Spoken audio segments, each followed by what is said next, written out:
This is one topic. The topic we're gonna be discussing today is one topic that has really been on my mind, particularly because I'm interested in psychology.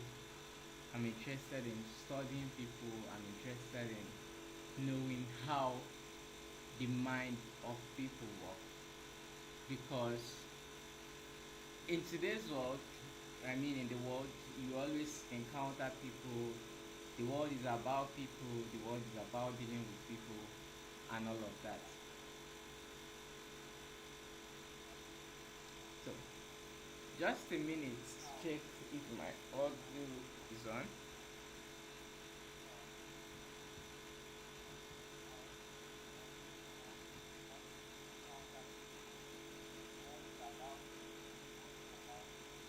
Yes, it is.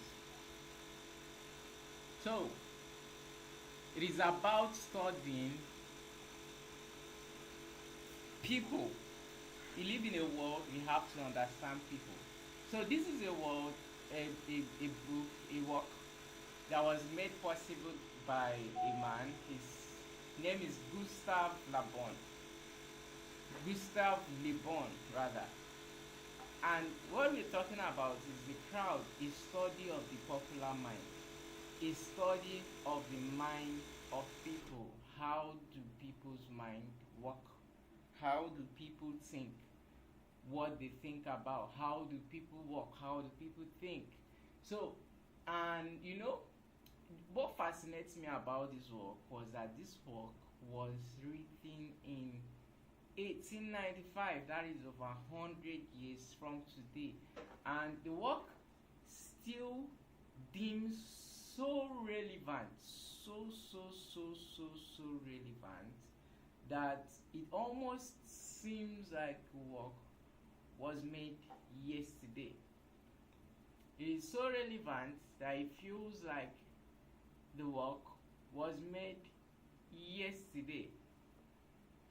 And because a lot of what he wrote about correspond, there's a striking similarity between what he talks about and what is happening in today's current world. So just some weeks back, we were able to see in the news, sorry, not some weeks back, some months back rather, I think this year, we were able to see in the news Bangladesh people, the way they bundled, they stormed into their government house because there was a chaos and everything. Is it the House of Parliament or something? There was chaos, so they wanted to take the laws into their hands. They wanted to make sure they get what they were paying taxes for. They wanted to make sure they thought the government was doing badly, and the crowd, the youths, organized themselves in masses. They said, no, you know what, we are tired of all this. These people are taking us for a run. They think we are fools. They organized themselves and they stormed into the parliament. I heard their political leaders had to run away. You could see them. You could see some of their pictures on social media. They were swimming in pools. They were testing, dresses of politicians after they chased them away. So this work has such a striking resemblance with what we see today, because you almost feel like the writer of this work saw what was happening in today's world and wrote this work. So it is like the minds of people. So it reminds me of this thing they talk about history, that what happens before, something that happens today, it's not the first time of it happening. It must have happened somewhere else. So that is why history always repeats itself. That is why some people look like they have so much wisdom in them. No, they don't have wisdom.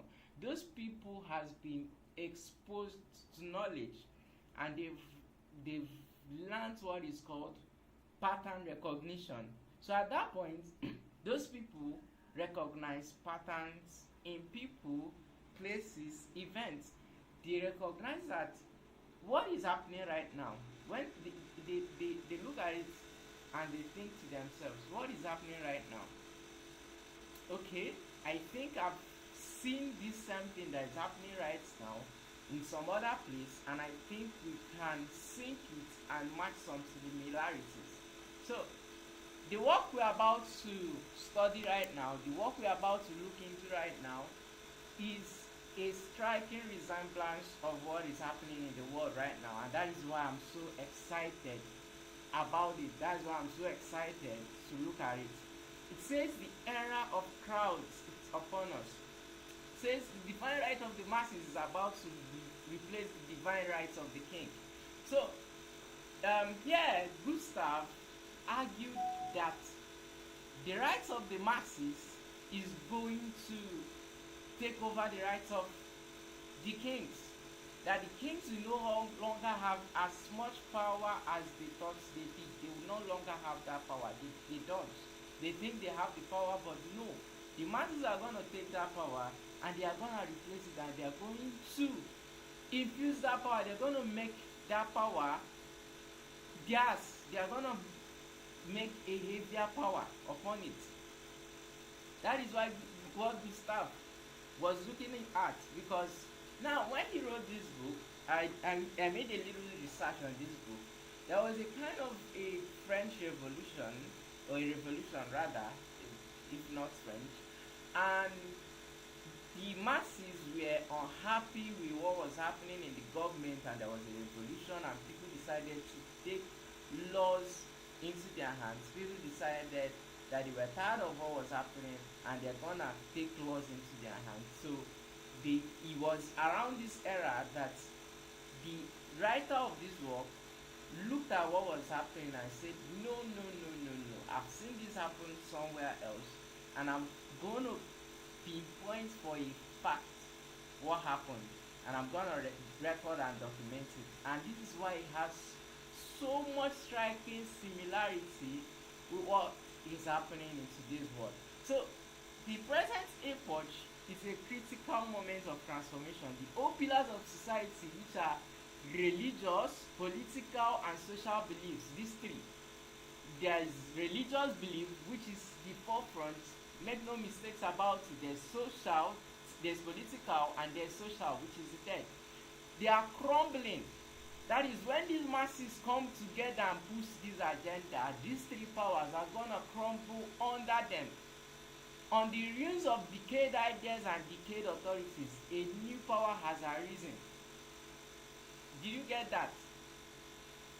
A new power has arisen. While all our ancient beliefs are touching, the power of the crowd is the only force that nothing menaces with. Nothing jokes with it. Nothing works with it. The age we are about to enter will be called the era of the crowd.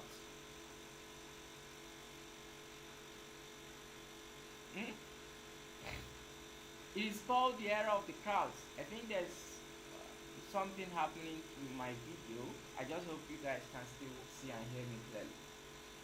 It is the era of the crowds, which means the crowds are gonna come up and become so domineering that they are going to say, no, look, at this point we don't want to hear what the religious figures are saying to us. We don't want to hear what the imams are saying. We don't want to hear what the churches are saying, the pastors are saying. We don't want to hear what anybody is saying. They're also going to come together and say, we don't want to hear what the political figures are saying to us. We don't give a damn about them. We don't care about them. They're also going to come together and say, we don't care about the norms we've been trained, we grew up with, because at this point of the masses, they are not thinking. But we're going to get to that shortly. Let's not rush the steps. This is going to make it, the era of the crowd is going to make it that nothing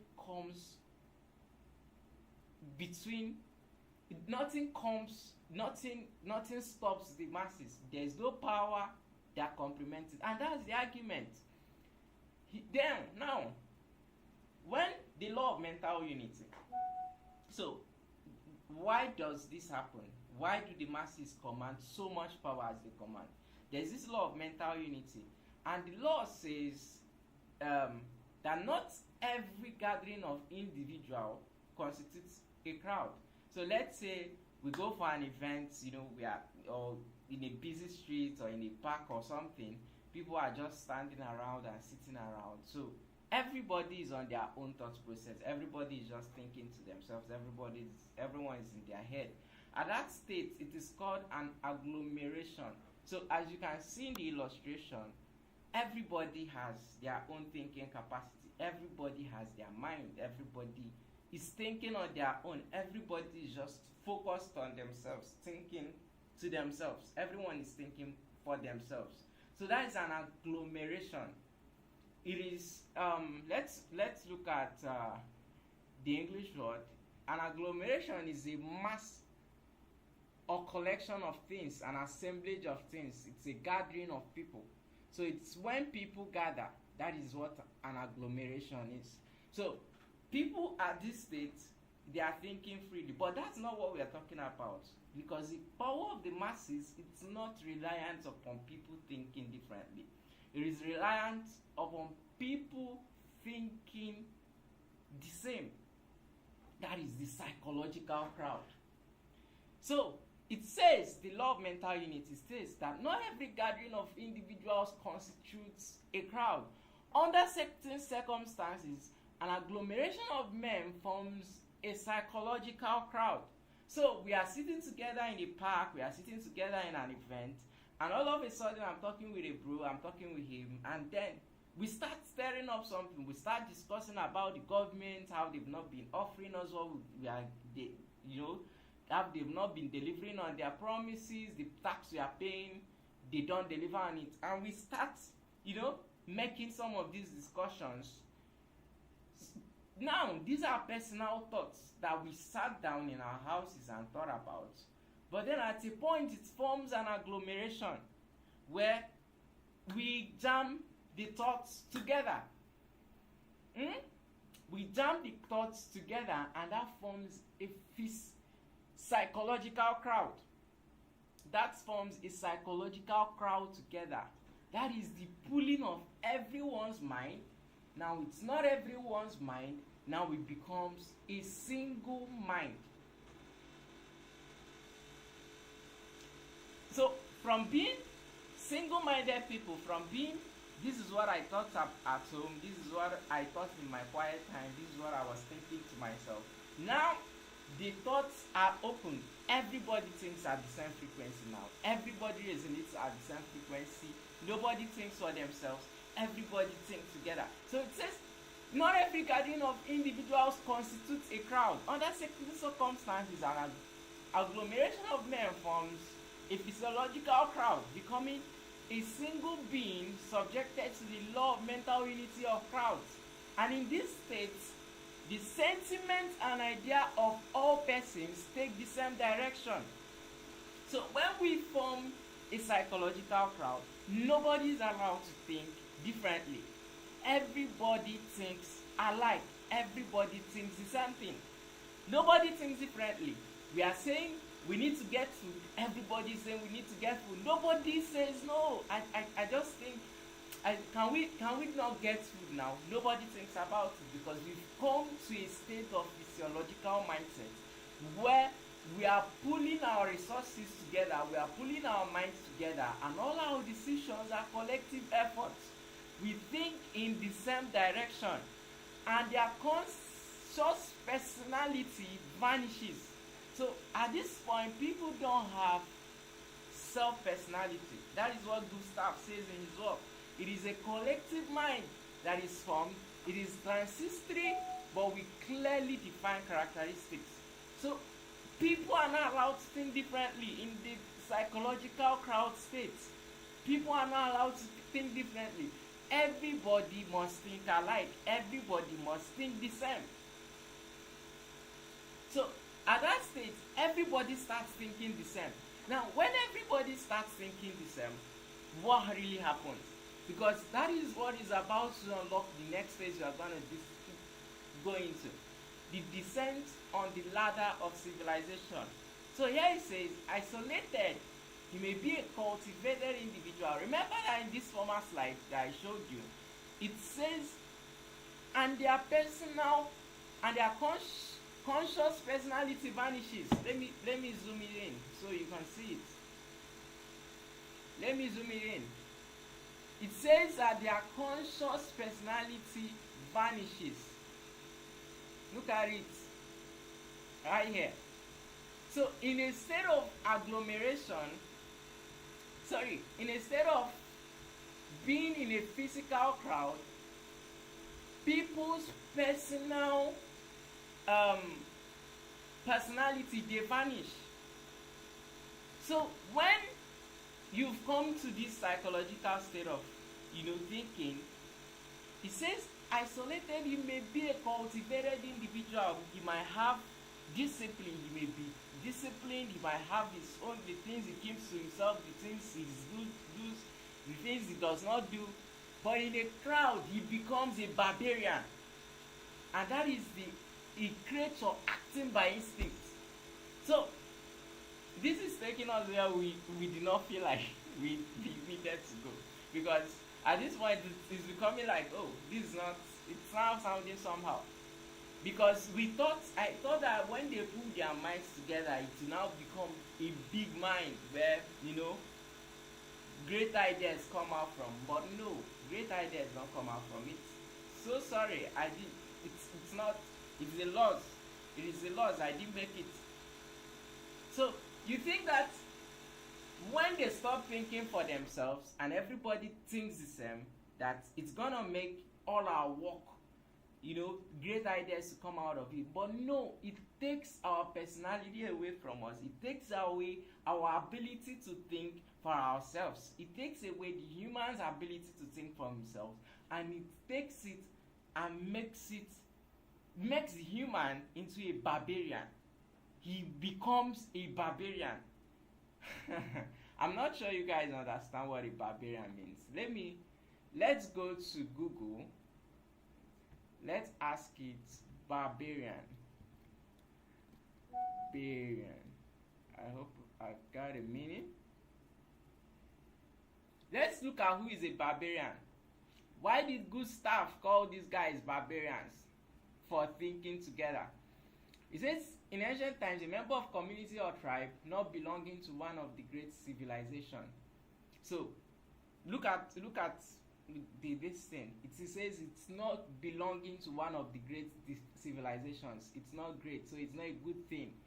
When someone calls you, it means you are down, you are uncivilized. It says calling someone a barbarian means they are seen as uncivilized, crude or savage, and can refer to someone who is cruel or brutal. So you see that when you come together and start thinking in that psychological state, you become a barbarian, you become crude, you become brutal. Historically, the term was used by ancient Greeks and Romans to describe any foreigner whose language sounded like a barbar to them. Over time, it became with primitive and British stereotypes, So, this guy that's in his mind, he's a genius. This guy that was a genius before, when he joins a crowd, when he says, let's go start a protest, when he starts tearing things down, he now acts like a barbarian. He now acts he does not now think for himself, he now thinks what others want to think about. So by the mere fact he forms part of an organized crowd, a man descends several rungs in the ladder of civilization. He is no longer himself, but an automation who has ceased to be guided by his will. Gustav calls this man an automation because he's now behaving in an automated way. He's behaving in an automated way. He can't think for himself. He's doing this. They say, we need to go burn down the house. He's going to go burn down the house. They say, we need to do this. We need to hijack people. We need to get them. We need to act. So, when you understand what I'm talking about, you're going to understand how cult groups function, how they're able to maintain cult groups, cult-like followings, how people grow them. Cult groups, why people get initiated and do the things they do is because they don't think for themselves. They have joined this constant state of excitement, this constant rate of gyration. They are in an excited state. Their molecules they have joined this vibration, this frequency. They can't think for themselves. Everybody is boiling. He is no longer himself, but he has become an automation. That means he has become a dummy. That is, the automation is not a good thing in this perspective. It means the man has become a dummy and he has ceased to be guided by his will. The individual in a crowd possesses a collective mind that makes them feel, think, and act in a manner utterly different from how they would act alone. If alone, I could not go up and talk to a woman when I start joining this civilization, and then it is required that I talk to a woman, and I can't think.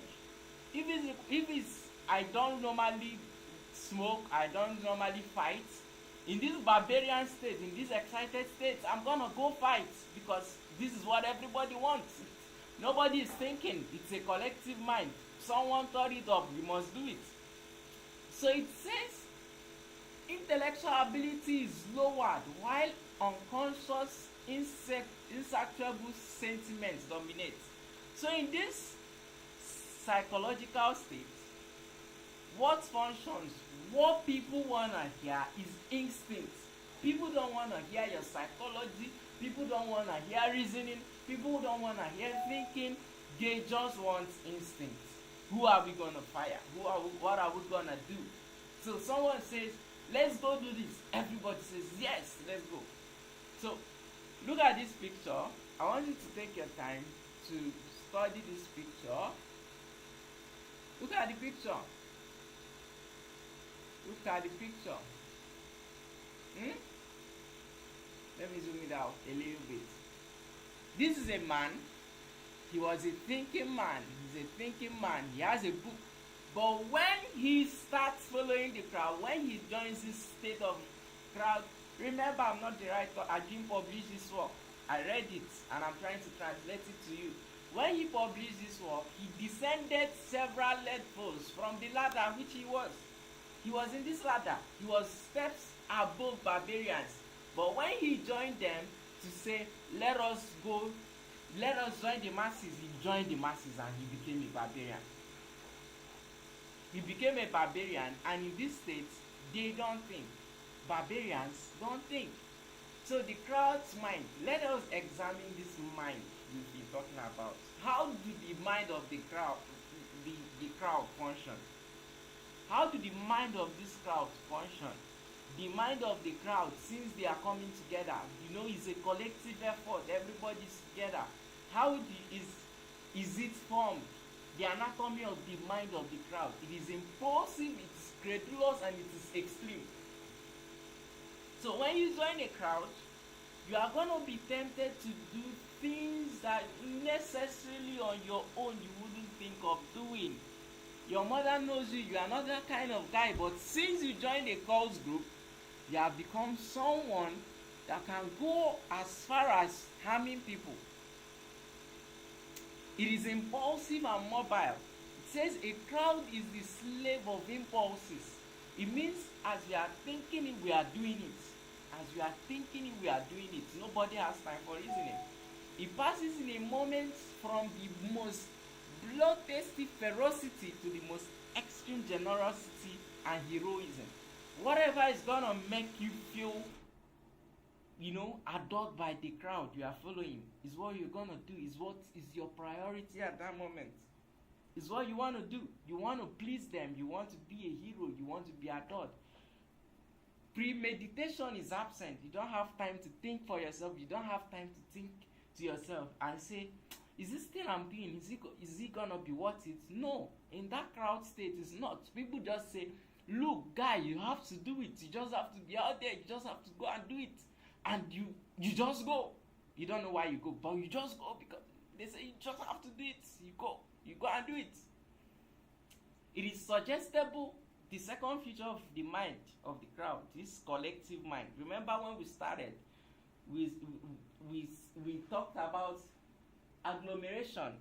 That is people thinking singly. and then they're coming together to talk about and forming the psychological crowd. So the second one is they are suggestible and credulous. In a state of expectant attention, it readily accepts suggestions. So at that point, your mind is like open, it's empty, it's a tank.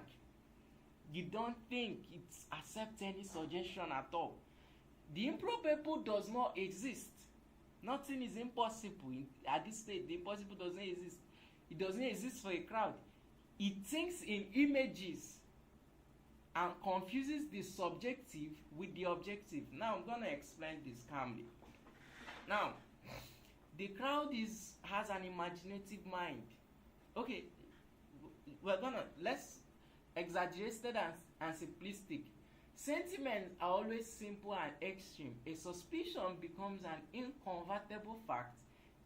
A commencement of antipathy becomes furious hatred. A crowd knows neither doubt nor uncertainty. So, at this state, now a crowd, when you hear noises, let's say someone talks about a person and says, I think that guy is doing something that is evil.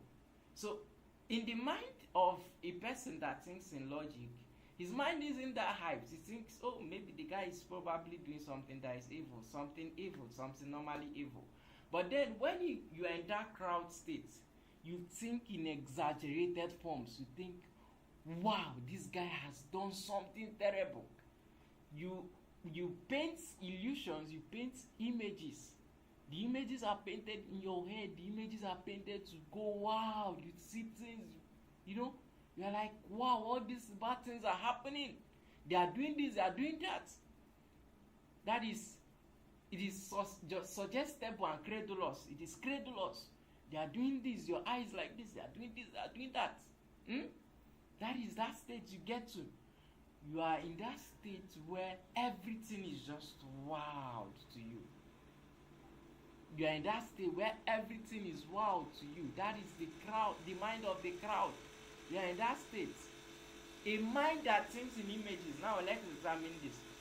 Crowds being only capable of thinking in images. Crowds being only capable of thinking in images are only to be impressed by images. So it says now that the crowd, the best form, they can't think in other things. You just don't have to impress them by images. So it means that lies have to be told, things have to be exaggerated to impress a crowd. Whether the things exist or not, whether the rumors are true or not, you have to exaggerate the rumors to impress the crowd, because the crowd always wants to have newer information. They always want to find out terrible things are happening. I think my mic is off. Oh my God.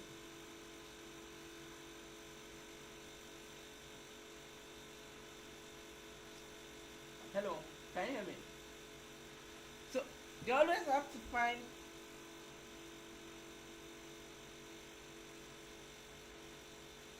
Can you guys still hear me? The crowd always has to find things. They always have to find what is happening, how is it happening, They just want to find it. So they are not impressed by reasoning. Whatever you want to tell them, it's your own cup of tea. It is not their business. They just want the images. They also just want you to paint them the images. Just show them the visual images. They are gonna be impressed. So for a crowd like that wants to be impressed by visual images, you can only succeed by painting them the visual images, which is mostly by falsifying and lying to them. Crowds are not influenced by reasoning. A chain of logical argumentation is totally incomprehensible to them. They don't understand logical reasoning. They are not thinking in that form. They are not understanding you. They can only comprehend rough and ready associations of ideas. They want it rough, they want it ready. To bring home conviction, they want you to come out and say, I am sure I saw this happen. They want you to say, this is happening here, and they will believe you. It is necessary to evoke powerful, startling, and clear images free from all accessory explanation. They don't want to ask you for explanation. They don't want to ask you, is this true? Is this not true? Because once you are in that crowd state, you are going to be thinking in images. You are going to be seeing images clear. You're going to be seeing all images clear. Alright? I just hope you guys can hear me. I just hope you guys can hear me because my mic went off. The crowd wants to be impressed by images. They are not impressed by reasoning. There's nothing you want to tell them. They are not impressed by all that. They just want images. They just want... And let me tell you the worst thing, the bad things about this. It is not... The bad thing about this, it's not about... It is that we are in the world where this has been exaggerated. Remember that this work was made in 1875. That was a lot over 100 years ago. And that today's world is in social media. So the effect of this has been amplified by the effect of social media, which means we are hearing and seeing these things on social media, and we are part of the protests online. Just give me a minute, guys.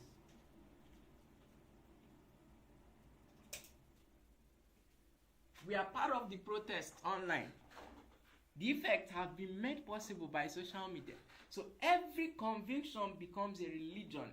Everything they are convinced, everything they are told them, it has become a religion. It is all beliefs adopted by a crowd assumes a religious form, criticized by worship. They worship a supposed superior being. So here it analyzes the nature of how this thing starts. It says he worships a supposed superior being, which is a leader or an ideal or a political formula. It starts like a form of worship of, wow, this idea is true. It's, this is mighty. This person, we are supposed to respect him. So there is usually this person or idea at the head. There's usually this idea at the head that they worship, they adore. It's, or it says a leader, an idea, or a political formula. So it can come in these ways. And then secondly, it talks about submission, blind by obedience, because a crowd obeys something, they obey someone, they have to obey something. Blind by obedience to its commands and dogmas. I think someone sent a message. Okay. Blind by obedience to its command and dogmas. They obey things. Intolerant. They have the inability to discuss their dogmas and a tendency to consider as enemies everyone who does not accept them. So if everybody is in that state of directed crowd, and then you come and you think that, oh, I have this certain idea, I can think for myself, you want to think for yourself, you want to start thinking for yourself, they are going to hate you, they're not going to tolerate you, because at that point, they want you to be thinking like them, and if you don't think exactly what they are thinking, they are going to hate you for it. So there's an inability to discuss dogma. They don't want to discuss it with you. They don't want to talk about it with you. Once you start it, there's a tendency to consider you an enemy just because you started that topic of discussion. And then they are followed by propaganda, a desire to spread the beliefs and impose them on others. They want to impose them on you. They want you to believe it. They want you to believe it by all means. It is a propaganda. This is the crowd force. It's a brute force. So here is the unseen bedrock, the most factors of belief, institutions and educations. The outward expression of a race's needs, not their cause. So this is the factors that affect what they believe in and how they believe in it. Their effects, not causes of a civilization. The second factor is time. This is the sole real creator and destroyer. He prepares the establishment of beliefs and then their destruction, accumulating the immense detritus on which new ideas spring up. Then there is traditions. The idea needs the sentiments of the past. They need something in the past that keeps the sentiments alive. They are the synthesis of the race, and they weigh upon us with immense force. And then there is race, the inherited mental constitution and genius of a people. It represents the suggestions of their ancestors and dominates over all other factors. So, the spark of action, immediate factors of persuasion. So, this is what the leader of the crowd uses to persuade them. In my course I talked about a court group, right? This is how courts are formed. This is how people maintain court group and everything.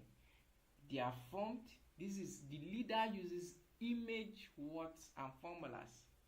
So the leader paints these images carefully selected, these words and these formulas. He brings them to them. They are judiciously chosen. They possess a magical power. Words whose meaning are ill-defined. So example of those words are, they talk about democracy. Oh, let's be free. They talk about liberty. You have to be free. Let's be free. Let's enjoy life. Let's do this. Let's do that. They always talk about things associated with freedom, liberty in different forms. Maybe not exactly them, but they talk about them in different forms. They often have the most influence in that crowd.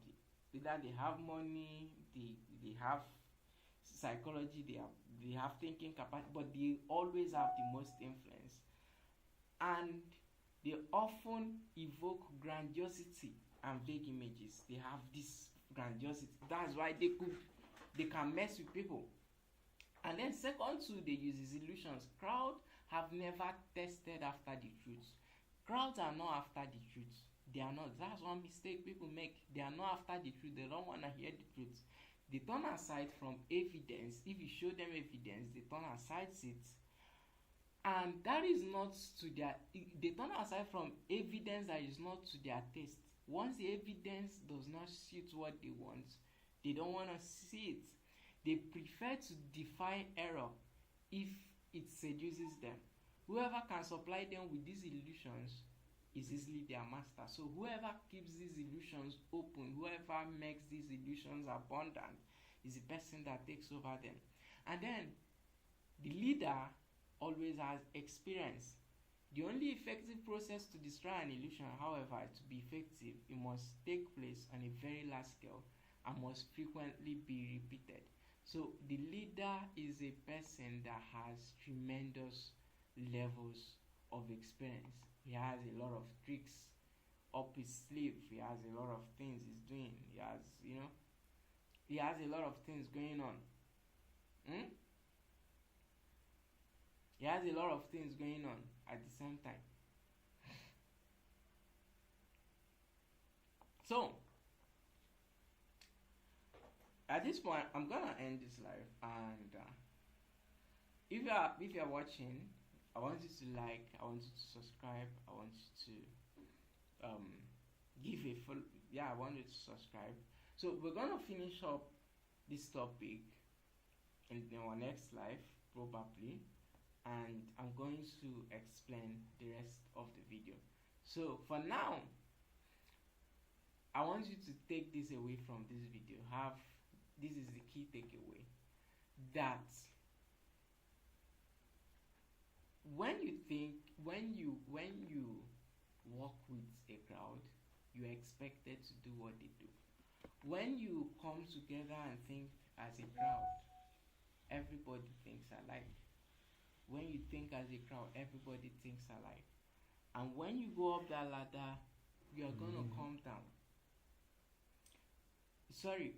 When you're a person who thinks ahead of them, the rest of the people, and you join a crowd, you are going to come down to their level. They are going to eventually have to start thinking the way they are thinking. So next time you are about to join something that is happening online, a trend, a riot, a protest, sorry, think to yourself, whenever you want to join a social media campaign, think to yourself, if you are being part of the crowd, if you actually know what you are doing, that is one question you have to ask yourself. Do you actually know what you are doing? Do you actually have a mind of your own? Are you working because it is necessary, or are you working because that is what the crowd wants you to do?